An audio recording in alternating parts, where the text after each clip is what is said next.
जात म्हणजे नेमकं काय? फक्त एक सामाजिक पद्धत की त्यामागे अजून काहीतरी खोल दडलंय?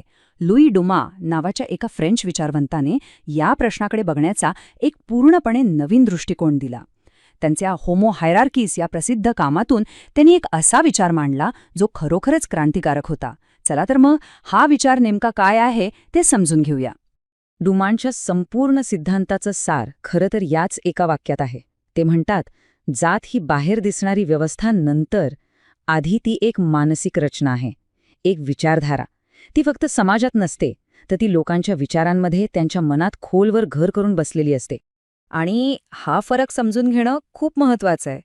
बघा, डुमांच्या आधी बहुतेक लोक जातीकडे एक सामाजिक आणि आर्थिक व्यवस्था म्हणून बघायचे. पण डुमांनी सगळ्यांचं लक्ष वेधलं ते कल्पना, मूल्य आणि श्रद्धांकडे. त्यांनी सांगितलं की आधी विचार येतात आणि मग त्यातून समाज घडतो. यामुळे जातीकडे बघण्याचा दृष्टिकोनच बदलून जातो. बरं, तर आपण हे सगळं कसं समजून घेणार आहोत? आपण सुरुवात करूया डुमाच्या या क्रांतिकारक कल्पनेपासून. मग त्याच्या मुळाशी असलेली शुद्धता प्रदूषणाची संकल्पना बघू.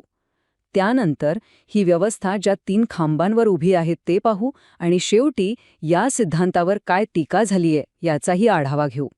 चला तर मग सुरू करूया आपल्या पहिल्या भागापासून. ही एक क्रांतिकारक कल्पना आहे, कारण इथे डुमाम आपल्याला जातीच्या रोजच्या व्यवहारापलीकडे जाऊन त्याच्या मागचं मूळ तत्वज्ञान काय आहे याचा विचार करायला भाग पाडतात. आता येऊया या सिद्धांताच्या अगदी गाभ्याकडे. डुमांच्या मते जातीय विचारधारेची संपूर्ण इमारत फक्त एकाच विरोधावर उभी आहे, शुद्धता विरुद्ध प्रदूषण.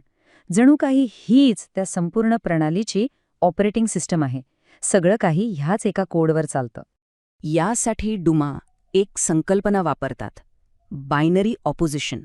म्हणजे काय, तर जगाला 2 विरुद्ध टोकामध्ये बघणं, जसं की दिवस रात्र, चांगलं वाईट. आणि डुमा म्हणतात, भारतीय जातीय व्यवस्थेमधला सगळ्यात मोठा, सगळ्यात मूलभूत विरोध आहे तो म्हणजे शुद्ध विरुद्ध अशुद्ध. आणि हा शुद्ध अशुद्धतेचा लॉजिक फक्त माणसांपुरतं मर्यादित नाहीये. नाही, तो सगळ्या गोष्टींना लागू होतो. काय खायचं, कोणतं काम करायचं, कोण लोक, कोणती जागा, इतकंच काय तर वेळसुद्धा. समाजातल्या प्रत्येक गोष्टीचं वर्गीकरण याच एका तराजूत केलं जातं. आणि यातला सगळ्यात महत्त्वाचा मुद्दा नीट लक्षात घ्या. या विचारधारेनुसार शुद्धता ही खूप नाजूक असते, ती सहज भंग पावू शकते. पण अशुद्धता ती संसर्गजन्य आहे, कंटेजियस आहे. ती वाऱ्यासारखी पसरते, स्पर्शाने, अन्नाने, पाण्याने, कशानेही. आणि याच भीतीमुळे, याच चिंतेमुळे समाजात सतत एक तणाव असतो. बरं, तर शुद्धता आणि प्रदूषणाची ही एक कल्पना एका पूर्ण सामाजिक रचनेला कशी काय उभी करते? डुमांच्या मते या एका कल्पनेतून 3 मोठे मूलभूत स्तंभ तयार होतात, ज्यावर ही सगळी इमारत उभी आहे. हे कसं घडतं ते बघा.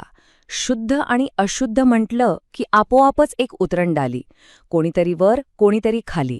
ही झाली श्रेणीरचना. आता ही शुद्धता टिकवायची असेल तर एकमेकांपासून वेगळं राहावं लागेल, म्हणजे आलं विभाजन. आणि तिसरं, या विभाजनामुळे प्रत्येकाच्या शुद्धतेच्या पातळीनुसार कामं वाटली गेली, जी फक्त नोकरी नव्हती तर एक धार्मिक कर्तव्य बनली. ठीक आहे, तर ही झाली मोठी मोठी तत्त्व. पण रोजच्या जगण्यात याचं काय? ही विचारधारा प्रत्यक्षात कशी काम करते? तर ती काही ठोस नियमांद्वारे समाजात नियंत्रण ठेवते. यातला सगळ्यात पहिला आणि सगळ्यात कडक नियम म्हणजे सजातीय विवाह किंवा एंडोगॅमी. म्हणजे लग्न फक्त आणि फक्त आपल्या जातीतच. का? कारण जातीच्या भिंती टिकवून ठेवण्याचा हाच तर सगळ्यात पक्का मार्ग आहे ना. जर वेगळ्या जातीत लग्न झालं तर शुद्धतेचा सगळा पायाच ढासळतो, नाही का? आणि दुसरा महत्त्वाचा नियम आहे सहभोजनाचा, म्हणजे कमेन्सॅलिटी. कोणी कोणासोबत जेवायचं, कोणाच्या हातचं खायचं किंवा प्यायचं याचे कडक नियम असतात. कारण असं मानलं जातं की अशुद्धता पसरवण्याचा सगळ्यात सोपा मार्ग म्हणजे अन्न. एक साधं उदाहरण घेऊया. समजा एका पारंपरिक ब्राह्मण घराचा विचार केला तर तिथे फक्त सात्विक अन्नालाच परवानगी असेल.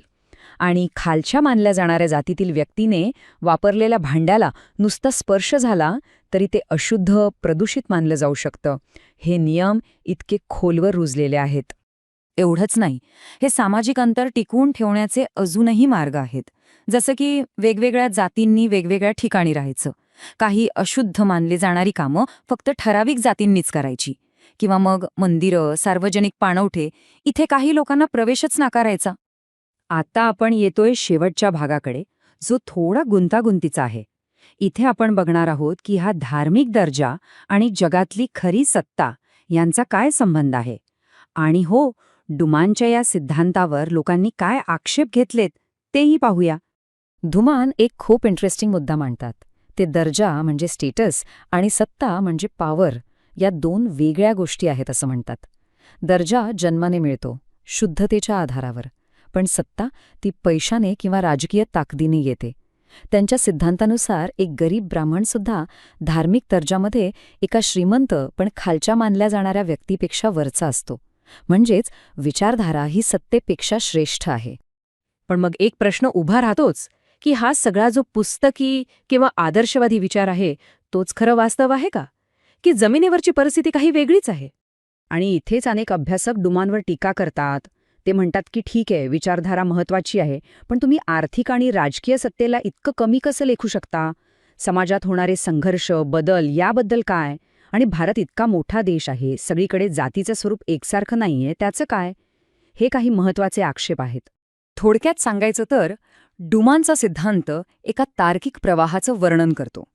एक मध्यवर्ती कल्पना आहे शुद्धता विरुद्ध प्रदूषण, आणि या एकाच कल्पनेतून अगदी लॉजिकली श्रेणीरचना, विभाजन, श्रमविभागणी असं सगळं तयार होतं आणि एक संपूर्ण सामाजिक वास्तव उभं राहतं. ही मांडणी खूपच प्रभावी आहे, यात शंका नाही. आणि शेवटी हा सगळा विचार आपल्याला एका महत्वाच्या प्रश्नापाशी आणून ठेवतो. जर एखादी सामाजिक रचना कायद्यावर किंवा पैशावर नाही तर एका कल्पनेवर, एका विचारधारेवर उभी असेल, तर मग खरा बदल कुठून सुरू झाला पाहिजे.